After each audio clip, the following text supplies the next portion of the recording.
Fala galera, Sauro da Bahia, como vocês estão? Vamos começar aqui então a falar sobre o poder constituinte. E aí obviamente você começa com a pergunta: professor, o que é o poder constituinte? Aí eu te pergunto, você parou para pensar que nós temos uma Constituição, que essa Constituição é a lei maior do nosso Estado, só que vem alguns questionamentos. Espera aí, quem cria a Constituição? Como que eu atualizo a Constituição para que ela não torne-se obsoleta e com isso não consiga mais regular os interesses da sociedade? Não é? Qual foi o conjunto que nós utilizamos para fazer essa obra magnífica chamada Constituição Federal? Então tudo isso nós vamos aprender no poder constituinte. Eu costumo falar para os meus alunos que quando você quer começar a estudar da forma certa o direito constitucional, que é o que vocês vão aprender aqui no Constitucional Full, você começa pelo poder constituinte. Por que eu vou te explicar como que se cria uma Constituição, por que a Constituição é criada, como que você atualiza uma Constituição, por que os estados eles podem fazer Constituição, não é? Então tudo isso você vai aprender aqui no poder constituinte. E obviamente é uma matéria difícil porque ela é uma matéria doutrinária. Você não vai abrir a Constituição Federal e vai encontrar lá, olha, o poder constituinte. Mas o tempo inteiro você vai ver o examinador, um livro, questões falando sobre o poder constituinte. E às vezes você fica perdido. Por isso, você ficava perdido. Porque a partir de agora, no Constitucional Full, você não erra mais nenhuma questão de direito constitucional. Beleza? Então, sem maiores delongas, vamos começar a falar sobre o poder constituinte. Então vamos lá. Não tem como, eu sempre falo isso para meus alunos, iniciarmos um assunto, né, que é o poder constituinte. Não tem como iniciarmos um assunto sem antes, obviamente, estabelecermos o seu conceito. É imprescindível você ter um conceito para que você possa começar, então, a caminhar na matéria.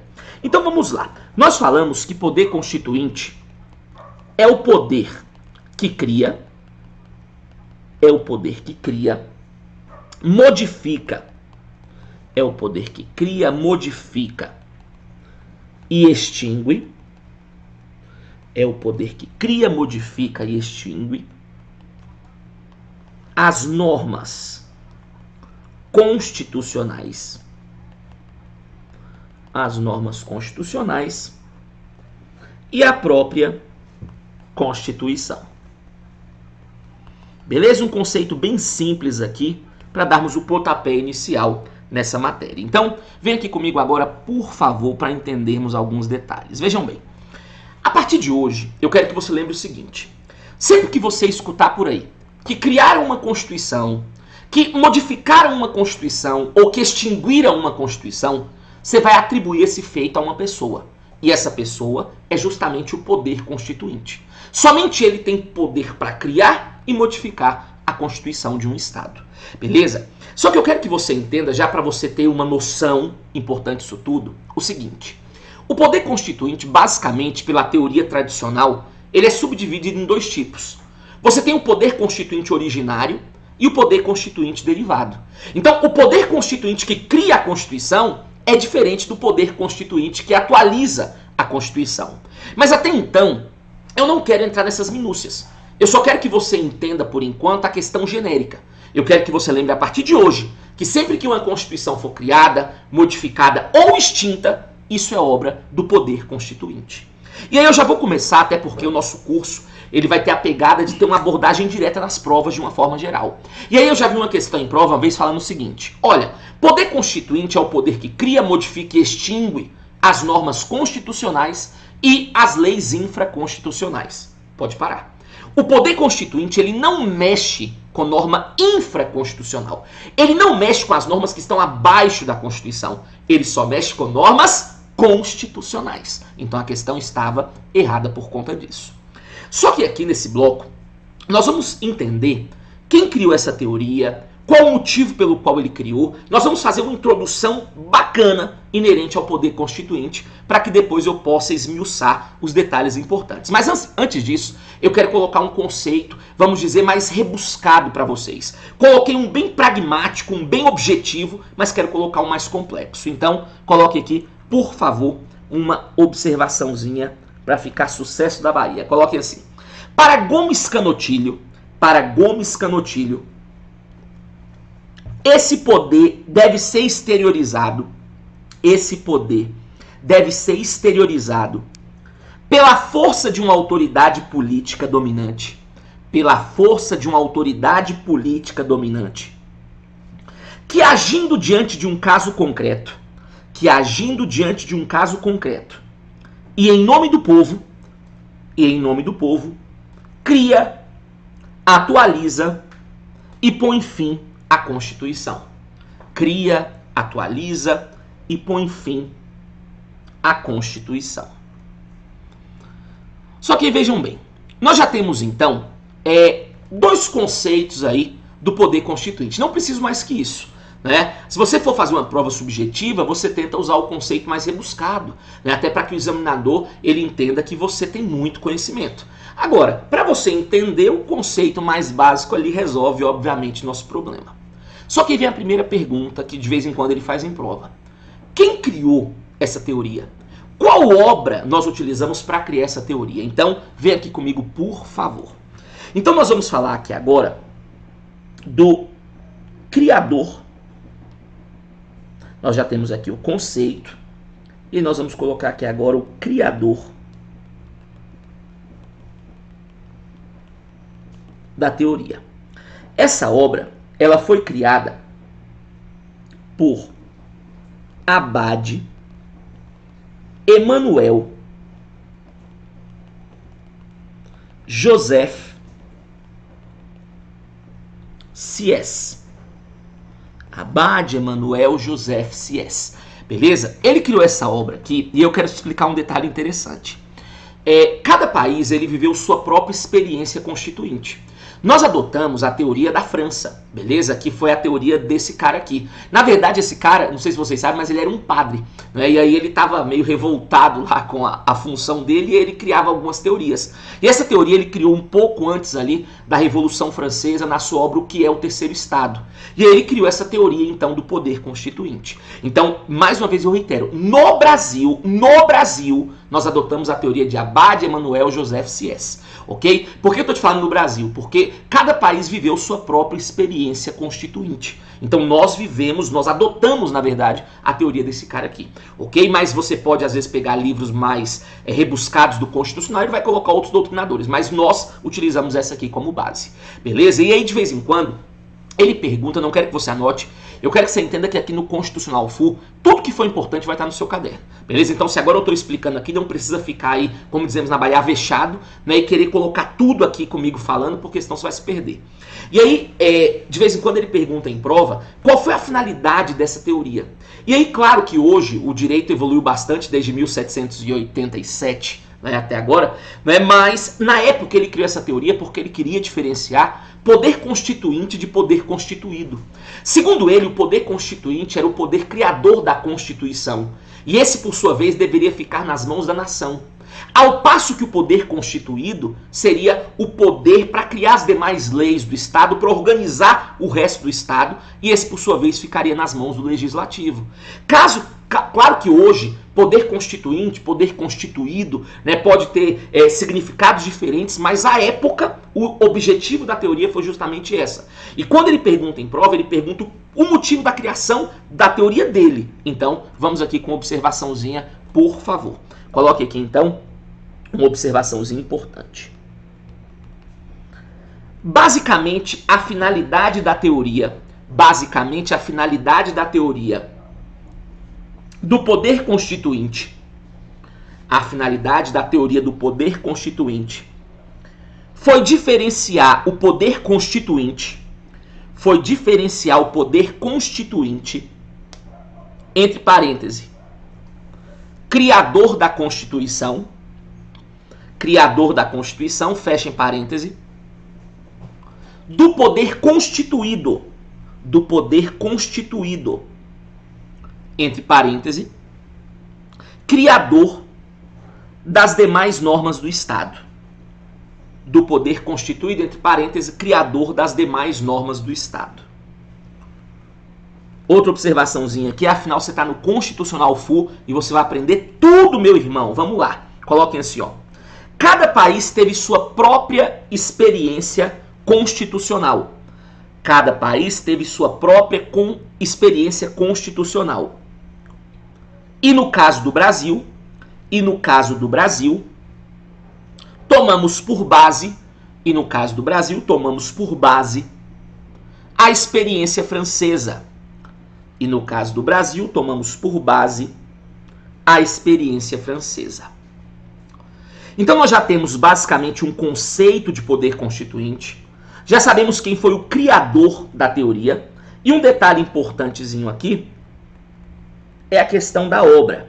Né? A obra aí, desenvolvida por Emmanuel Joseph Sieyès, é essa aqui, ó, que é o terceiro estado. Beleza? Então, obra que é o terceiro estado. Agora, esse ponto aqui é importante demais. Titularidade. Quem é o titular da teoria? Aí nós vamos colocar que a titularidade ela fica nas mãos do povo. Agora vem aqui, por favor, porque aqui o bicho pega, meu irmão. Vejam bem, se eu chegar na sua prova hoje e lhe perguntar, gente, quem é o titular do poder constituinte? Sem pensar duas vezes, você marca que é o povo. Ponto final. Isso é o que você vai ver nos livros, é o que prega a doutrina majoritária. Só que uma vez, a finada ESAF, eu costumo falar que a ESAF tinha questões tão difíceis que nem ela sabia a resposta. E aí uma vez a ESAF chegou em uma prova múltipla escolha e perguntou bem assim: de acordo com Abade Emmanuel Joseph Sieyès, quem é o titular do poder constituinte? E aí então ele tinha as alternativas: nação, população, povo, esse, fulano, ciclano. E aí a maioria das pessoas obviamente foram lá e marcaram o quê? Povo. Porque todo livro prega que é o povo. Só que cuidado. De acordo com ele, a titularidade da teoria fica do poder constituinte fica nas mãos da nação. Nós vamos aprender lá em nacionalidade que povo e nação são conceitos diferentes. Beleza? Agora entenda, presta atenção. E eu não quero que você erre a questão na hora da prova. Se ele perguntar mais uma vez, eu reitero, mais uma vez eu vou repetir. Quem é o titular do poder constituinte? Sem pensar duas vezes, você marca que é o povo. Agora, se porventura ele fizer igual a ESAF lá, de forma um pouco, desculpa o termo, sacana, ele vai falar assim: de acordo com o criador da teoria, aí você marca que é a nação. Beleza? Agora, como aqui tudo eu vou deixar mastigado no seu caderno, você vai colocar mais uma observação, bebê. Vamos lá. Por falta de observação, você não perde questão. Então vamos lá, coloque assim, ó. Caso o examinador pergunte, de acordo com Abade Emmanuel Joseph Sieyès,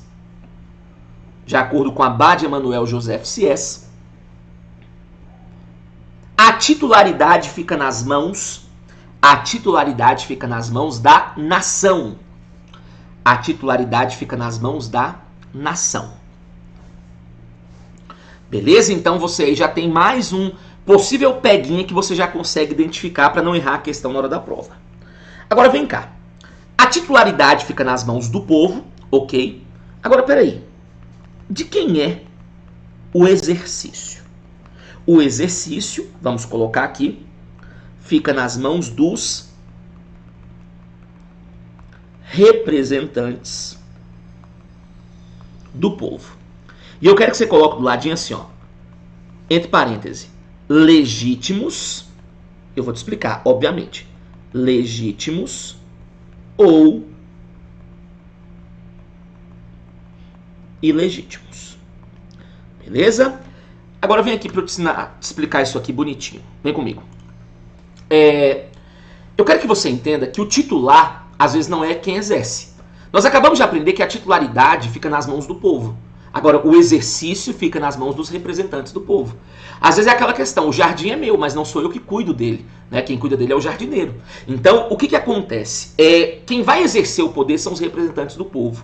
E aí, quando nós falamos em representantes do povo, geralmente dá a ideia de quê? De representantes legítimos, de pessoas que nós escolhemos, que nós votamos e em nosso nome criaram a Constituição. Mas cuidado, esses representantes que eu falo aqui, ele pode ser tanto um representante legítimo, aquele que foi escolhido, bem como um representante legítimo, aquele que tomou o poder no Estado e acabou criando a Constituição. Por exemplo, a Constituição de 88, ela é criada por representantes legítimos, porque foram pessoas que nós legitimamos por meio de voto, e então criaram a Constituição. Agora, a Constituição de 67, para alguns, Constituição de 69, eu vou explicar essa situação depois, né, ela veio diferente. Porque em 1964 o Brasil sofre um golpe militar. E em 67 os militares acabam impondo, outorgando uma Constituição. Então, indubitavelmente, aqueles caras eram nossos representantes. Mas eram representantes o quê? Ilegítimos. Porque não vieram ali de uma votação, de uma situação popular. Então, quando eu falo exercício, fica nas mãos dos representantes. Pode ser legítimo ou ilegítimo, não tem problema. Então, vem cá. Nós já sabemos o que é o poder constituinte. Repete aí, justamente para consolidar. Poder constituinte é o poder que cria, modifica e extingue as normas constitucionais. Nós já sabemos quem é o criador da teoria, a obra que ele fez essa teoria, quem é o titular e quem exerce. Beleza até aqui? Só que agora eu quero fazer um esqueminha para você entender o poder constituinte como um gênero e as suas espécies, para que depois eu possa começar a destrinchar tudo isso para vocês. Então, vem comigo aqui, por favor. Então, nós já sabemos aqui vários detalhes importantes dessa situação como um todo. Só que agora, eu quero fazer aqui um esqueminha para você deixá-lo aí no seu caderno. Então, nós temos o poder constituinte, que é o gênero. E, para a teoria tradicional, o poder constituinte ele vai ser dividido em dois tipos. Beleza? Nós temos o poder constituinte originário e o poder constituinte derivado. O poder constituinte originário eu vou subdividi-lo em histórico e revolucionário, ao passo que o derivado eu tenho reformador,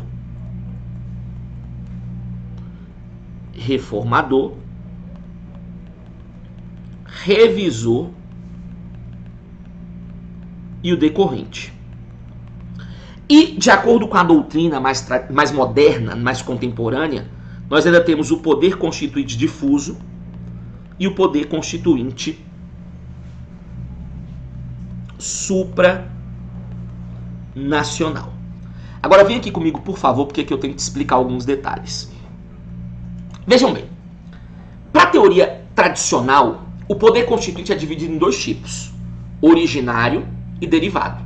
Ponto. Agora, os doutrinadores mais modernos, mais contemporâneos, ainda falam do poder difuso e do poder supranacional. Beleza? Eu vou te explicar tudo isso para não ter problema. Mas basicamente você vai encontrar os livros, as questões falando só de originário e derivado. Mas se porventura cobrar os outros dois, você também sabe. Agora eu quero que você entenda isso. Eu te expliquei que o poder constituinte como um todo é o poder que cria, modifica e extingue as normas constitucionais. Ponto.